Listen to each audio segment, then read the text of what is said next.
Welcome to the Deep Dive. Today we are cracking open, well, one of the most remarkable stories in tech, truly. It's the journey of WhatsApp co-founder Jan Koum. Yeah, it's a story that almost sounds unbelievable when you first hear it. Exactly. We're not talking about your typical startup narrative, garage, some seed funding. No, this is a journey that literally started with needing welfare, sweeping floors, just to survive. And it ends famously with selling his company for, what was it, $19 billion. $19 billion. Yeah. So we've gathered the source material. We really want to trace that arc, understand how that happened. What were the mindset shifts, the learning methods? How did such a radical change occur? Right. Our mission here is to go beyond just the headlines. We want to pull out the core operating principles. And for you listening, if you're looking to scale your own knowledge, your potential, well, this deep dive really hits on that. Absolutely. It's about self-education, persistence against the odds, and maybe the most surprising part, how rejection can actually be a massive catalyst. Okay, let's unpack that. Starting right at the beginning, what we're calling the scarcity of the starting line. Because, when you look at tech founders, there's often this narrative of privilege, maybe some advantage. Koum's story, completely different. Totally the opposite. Our sources take us back to his childhood, a small village near Kyiv in Ukraine. His family was poor. And the sources really stress this. They often lacked basic things. Yeah, things we take for granted, like reliable electricity or even clean drinking water consistently. That kind of daily struggle, it just sets a really powerful stage for what comes next, doesn't it? It really does. It creates this foundation of, well, necessity. It wasn't about ambition initially, maybe. Then, when he was 16, he and his mother emigrated, came to the U.S. To Mountain View, California, of all places, right in the heart of what would become Silicon Valley. But they arrived with basically nothing. The sources are clear. They relied on government aid immediately, welfare, food stamps, just to get by. And here's that detail that always stands out from his early life here. Jan worked as a janitor, sweeping floors, cleaning stores after school, just to help the family make ends meet. Think about that. The guy who builds a global communication tool worth billions starts out cleaning floors. The contrast is just immense. It's such a crucial point, though, for anyone listening who feels like they're starting from behind. That scarcity, that struggle, it created this huge external motivation. Right. It wasn't about climbing a corporate ladder then. No, it was survival. The sources really paint a picture of learning and working being about basic needs, and it just powerfully shows that where you start, it doesn't have to define your destination. That drive can be your biggest asset. So that scarcity, it fueled a drive. Yeah. But it also created this hunger for knowledge, didn't it? Right. Which brings us to the power of self-taught knowledge. Because again, no money for fancy computers, no path to, say, a top university. Yeah. Options were limited. Actually limited. He was fascinated by programming technology. But the sources emphasized, like you said, no computer at home initially.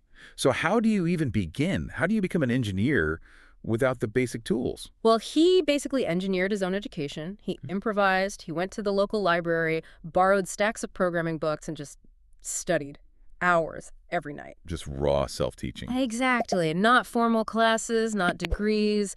It was self-directed, focused on learning skills he could actually use, survival-driven learning almost. And it worked. Those skills he taught himself, they were good enough. More than good enough. They landed him his first big tech job, a security tester at Yahoo. This is back in the late 90s. Yeah, a major step up, validation for all that hard work. But here's something interesting from the timeline the sources lay out. He stayed at Yahoo for 9 years. 9 years. In the tech world, that feels like an eternity sometimes. Did he miss his chance? Should he have left sooner to start his own thing? That's a really fair question, especially with the Silicon Valley mindset of, quick flips and exits. But the sources really frame those 9 years differently. Not as lost time, but as foundational. Foundational how? Well, think about what Yahoo was doing then. They were managing internet infrastructure at a huge scale. Security, reliability, massive challenges. He got deep, hands-on experience with exactly the kind of systems needed to run something like WhatsApp later. Ah, so it wasn't just a job, it was training. Precisely. Remember WhatsApp's core promise. Simple, reliable, fast communication. You can't deliver that to hundreds of millions of people globally if your backend is shaky. Those 9 years gave him the chops to build something robust, something that wouldn't collapse under its own success. It was necessary. Okay, that makes sense.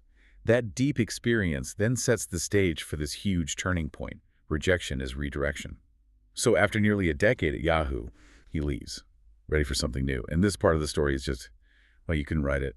He applies for a job at Facebook. Right, at Facebook. He gets rejected, turned out. Rejected by Facebook. The irony is just incredible, isn't it? The guy they wouldn't hire ends up selling them his company for billions just a few years later. You have to wonder about that hiring manager sometimes.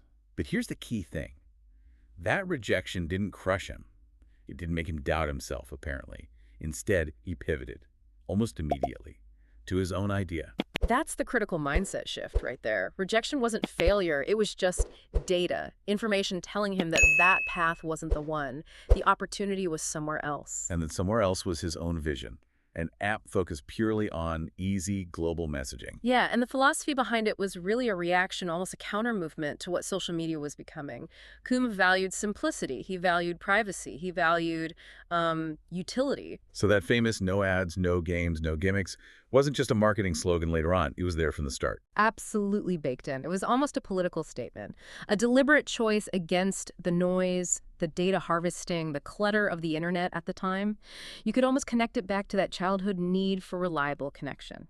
He wanted something that just worked reliably, privately, user first, not advertiser first. That core philosophy really drove the next phase, the build and the boom. So 2009, he teams up with co-founder Brian Acton. They start building WhatsApp, small office, not much fanfare, and the sources are clear. It was a struggle initially. Oh yeah, definitely not an overnight success story. The early versions of the app crashed a lot, getting users, getting traction against the big players. It was tough sledding. So what kept them going? What made it break through? They stuck to their guns. That relentless focus on the core promise, speed, simplicity, constant improvement of that core function, and they realized something powerful. By refusing to play the ad game, they were inherently faster, lighter, more efficient.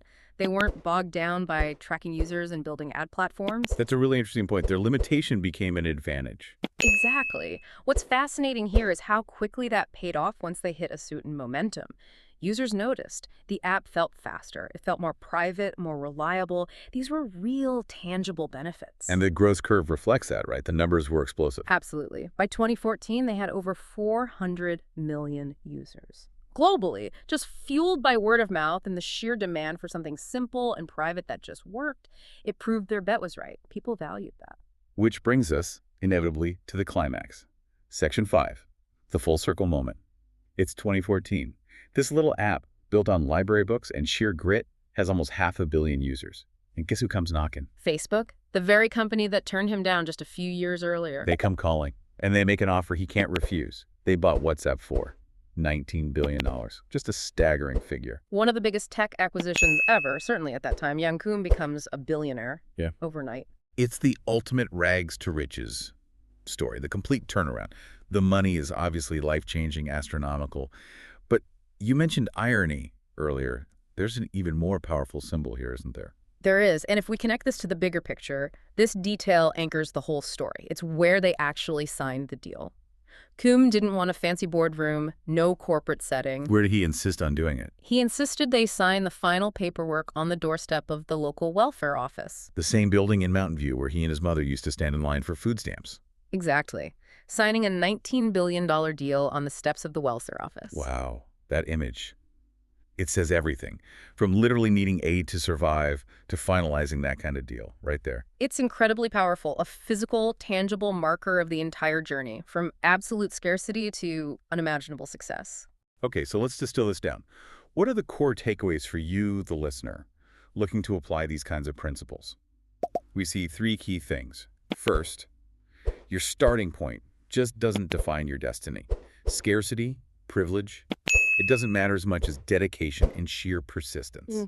It's about the drive. Second, learning and persistence can literally rewrite your story. Think about it from library books, no computer, to a key role at Yahoo. It shows the power of self-directed, practical learning. Absolutely. Build the skills you need. And third, maybe the most counterintuitive, rejection isn't the end. It's often just redirection. That no from Facebook, it didn't stop him. It pushed him directly onto the path that led to the $19 billion yes. Couldn't agree more. And that brings us to our final thought, something provocative for you to chew on. We saw how WhatsApp's success was built on no ads, no games, no gimmicks, a strict adherence to principles. Right, that core focus. So the question this raises is, what's the real long-term value financially, strategically, of sticking rigidly to your core principles, especially principles around utility, privacy, user focus. Even when tempting compromises, like adding ads or changing focus, are always knocking at the door. Weighing that integrity against maybe faster, easier commercial gain. Exactly. How valuable is staying true to the original vision, even after massive success? Something to think about. Definitely something to think about. We hope this deep dive into Jan Koum's incredible journey has given you some valuable insights. Thanks for joining us. We'll see you next time on The Deep Dive.